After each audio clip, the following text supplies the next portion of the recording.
In this video, we are going to progress further from our primary and secondary tones to take a look at how our tertiary tones are created and positioned on our colour star and wheel, so we have a complete understanding of our tonal reflex.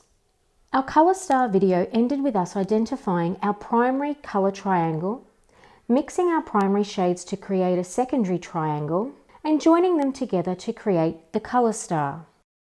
Tertiary colours are made by mixing a primary tone with a secondary shade. Starting with red and moving around our colour star to the secondary tone, violet, these colours mixed together create our tertiary tone. So red plus violet equals our mahogany, our 0.5 shade.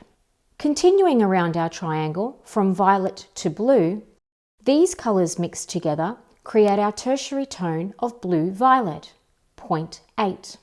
Blue plus our green tone equals our new tertiary tone of blue-green, our ash matte shade at 1.7. Green and a yellow tone together equal our green-yellow, our ash gold, represented by our 0.13. Yellow and orange mixed together create our yellow-orange tone, our copper gold, our 0.43 range.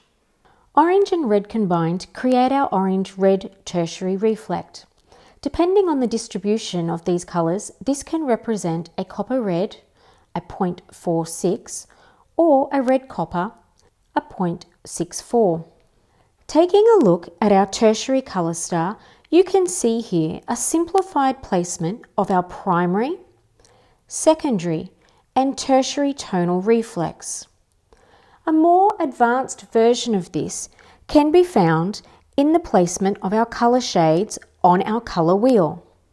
Now, with a solid understanding of how to read a colour shade by its numbers, understanding that the number before the decimal, to the left, indicates how light or dark our colour is, the colour's depth, and the numbers after the decimal point, to the right, tell us the tonal value of the colour reflect.